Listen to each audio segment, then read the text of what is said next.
OK, we're going to start, though, with Manchester United, whose supporters might have been hoping for a quiet international break after that much-needed win over Sunderland. Not a jot of it, though. Minority owner Sir Jim Ratcliffe has said that he wants to give Ruben Amorim 3 years in the job to prove himself. At least he said that's what it'll take to prove himself. Asmir, 3 years for Amorim, do you think that's a good thing, bad thing, normal in football land? Not really. Well, I think it's a good thing for the manager, of course. I think they have the backing of an owner, and having his long-term vision is it's fantastic for him. I think it's definitely not normal these days. I think most owners don't have too much patience with teams, and they want to see immediate results. So I think for an owner to come out so publicly to back the manager in this long-term fashion is quite unusual these days. So I think for him it's a positive thing. Yeah, I mean, it's quite heartening to see such a vocal support, as you said. But if they go and lose their next 3 games, does that all become quite irrelevant, do you think? It could all change. It could all change. I think this day and age in football, as we said earlier, it's about instant results and change. And I think as ultimately football is a results business. We all know that. We live and die by our results. And I think that's the same for Ruben Amorim. So I think for him, he has to continue to win. I know he's won 3 home games in a row, which again is a step in the right direction for him and his team. But I think ultimately he needs to keep winning. He needs to keep the supporters on side as much as he can. Yeah, exactly. And he has to keep the belief from the supporters and the players. And I think it's going to be very difficult because obviously Liverpool away is the next game for them. And that's going to be a tricky one with Liverpool wanting to bounce back as well. So he needs to keep winning, needs to keep getting results, and there's no getting away from that. Yeah, I mean, they look tough fixtures. Like you say, Liverpool next.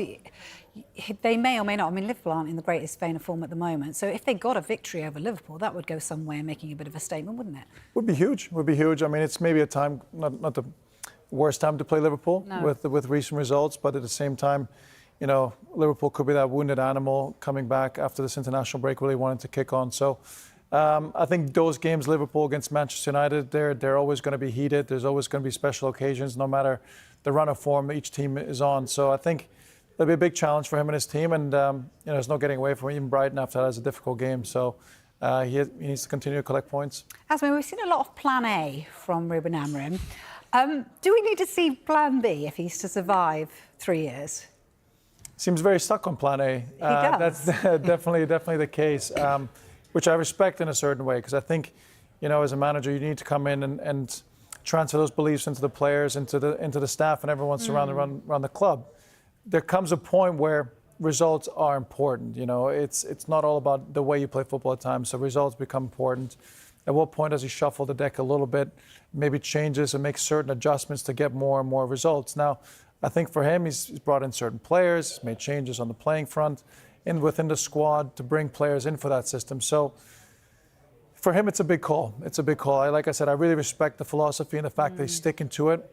But at the same time, we've seen also the best managers in the world, Pep Guardiola, likes of Mikel Arteta, adjust at times when it needed to because of obviously reasons to get those results. So something I wouldn't be surprised if he did at some point, but he seems very stuck in his ways at the moment. He does. And he was last week at Carve, bringing you in here, because he was last week kind of blaming pundits for getting into his players' heads. Now, Sir Jim seems to be suggesting that the media wants knee-jerk reactions. Journalists like you, young man. Have you and the rest of the media, do you feel been calling for his head or calling for him to go? Do you feel that's fair? I don't think it is. Look, I'm a journalist, so I'm going to defend journalists. I was a bit surprised by what Jim Ratcliffe said, saying that, he wasn't going to listen to the knee-jerk reaction of some journalist, as he called them. I have to say that Manchester United are such a big club.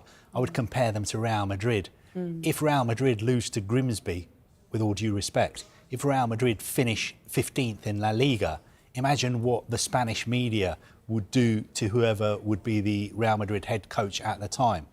For what it's worth, I think the media have been very, very fair to Ruben Amorim. I think if you're covering Ruben Amorim, all you need to do is go to his news conferences. You don't really need to make up stories, just report what he says, because he's the one who comes up with the sound bites. So in short, I do think Jim Ratcliffe was a little bit unfair to journalists, because I think the journalists who are covering United have been fair and impartial. OK, there's been a few comments. I think Jamie Carragher a couple of weeks ago said he expected Ruben Amorim to lose his job. But even then, he said, look, it's not something that he likes to talk about. He was just asked a question and he gave an honest response. Just finally on this, are we being a little bit, and I know I might be part of the Journalists Guild as well, but are we being a little bit naive as journalists when a manager comes out and says, some days I want to quit? You know, he wasn't quite saying that. I know it was a great soundbite for everyone to go, Amorim says he wants to quit and, you know, that he hates some of his players. But are we kind of like taking him on face value when perhaps, because he's being so honest, we should actually read between the lines of those comments and say, well, maybe he didn't quite mean to say that. But he's saying a lot of these comments. It's not just a one-off. I think, I go back to my point about Real Madrid. If you're the head coach of Real Madrid, you have to keep a lid on it. You know, Sir Alex Ferguson always used to say, when you're the Manchester United manager, you can't feed the beast. When you go into a press conference, you should dictate what you want to say. You shouldn't get led up the garden path by a journalist. But maybe he's been a nouveau kind of type of manager that actually wants to be a bit more honest with. Well, I'm not sure that's going to work at Manchester United, because if you speak to any sports editor, they will tell you that you will never go wrong by filling your sports pages with stories about Manchester United. Everything is a story at Manchester United, and you don't need to feed the beast, in the words of Sir Alex Ferguson. All right, let's turn our attention to another top journalist. Dave Reed is at the big screen to examine some of those claims about Amorim. Start over to you, journalist Dave. Thank you, Vicky. Thank you. Yes, Sir Jim Ratcliffe has compared Ruben Amorim and Mikel Arteta, saying that the Arsenal manager had a miserable time over the first couple of years at Arsenal. Amorim has now managed 50 games at Manchester United, so we can compare his start to that of Mikel Arteta. Now, the first thing you're going to notice here is that Arteta had a better win rate. Amorim has won 8 fewer games than Arteta did in his first 50. They've scored a similar number of goals here, but it's the goals against which you'll see a major difference. Amorim's team has conceded 28 more goals than Arsenal did, and they've really struggled for clean sheets as well. They've conceded more than twice on 21 occasions, including against Grimsby and Burnley just this season, and they've conceded 3 or more goals on 9 occasions as well. They let in 4 at Newcastle and Brentford at the back end of last season. It's those heavy defeats which are harder to stomach for ex-players and, of course, the supporters as well. So Mikel Arteta built his side from the defence first, and he also showed a degree of flexibility. As you'll know, yes, we are talking about that formation again. Amorim has used a 3 at the back system in every game in charge so far. Arteta, on the other hand, used 6 different formations, including a 3 at the back, in his first 50 games. He went on record to say that ideally he wanted to move towards a 4 at the back setup, but that the players at Arsenal that were currently then at his disposal suited a back 3 or 5, and it allowed his attacking players to be in better areas of the pitch to exploit their skill set. Ruben Amorim has done something slightly different. And just to give you an idea of how things can change, this is Arteta's lineup for his 50th game in charge. Only Gabriel and Ødegaard remain. How different then might we see a Ruben Amorim lineup in a couple of years' time? So let's take a closer look at Sir Jim Ratcliffe's quote that Arteta struggled for a couple of years when he took over. We've got Arsenal's league positions by day since Arteta taken over, with the dates along the bottom. Now, like Amorim, Arteta took over in the middle of a season. It's true, there were difficult runs of results. In the first few months of the campaign, Arteta had to navigate the COVID pandemic. That's that line there. But crucially, after that period, he also won the FA Cup. Now, after a year in charge, I know your eyes are getting drawn down here. Well, I'm going to get to that bit, don't worry. But we're going to start here, because on Christmas Day 2020, Arsenal were 15th in the table with just 4 wins from their opening 14 games. Now, had stadiums been full at that point, would the outcome for Arteta and his time in charge be different? You wonder.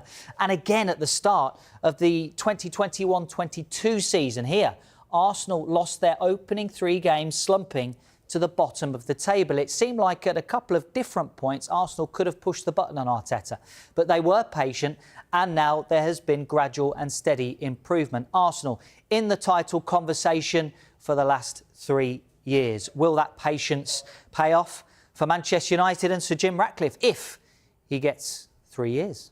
Yeah, it's an interesting one. Thank you very much for that, Dave. It's an interesting comparison, isn't it? And obviously, it was Sir Jim Ratcliffe that used it himself in terms of Arteta. And Arteta was, at one stage, very much seen as somebody that could be facing the sack at that stage, you know, that Dave talks about. What do you make of the comparison between Arteta and Amorim? I can see the comparison, the fact that both projects at the time when Arteta took over, and obviously when Amorim's taken over at Manchester United, it was going to be long-term projects. Yeah. There was going to be changes to the squad, to the players. There was, you know, different systems and different beliefs in the way they wanted to play. So I do see the comparison to the long-term project. Now, where we see the difference, and I definitely saw the difference with Arteta, he was definitely trying to find solutions. He was trying to find different solutions, really working hard into getting the best system for his players, getting those players fitted into that system and seeing what works best. And I think that's what the ownership saw as well. Whereas Amorim's taken a different approach with a system set in stone, and we're going to have to make it work one way or another within the system. So that's where I think it's a little bit tough to compare the two, especially because I like the way Arteta goes about it. He believes in his ways of playing, his principles. Systems can change, but the principles never change. Whereas Amorim is stuck on principles and systems, and I think that's where maybe he's getting a little bit more criticism and scrutiny than Arteta was, because Arteta was definitely searching for different solutions during his first couple of years at Arsenal.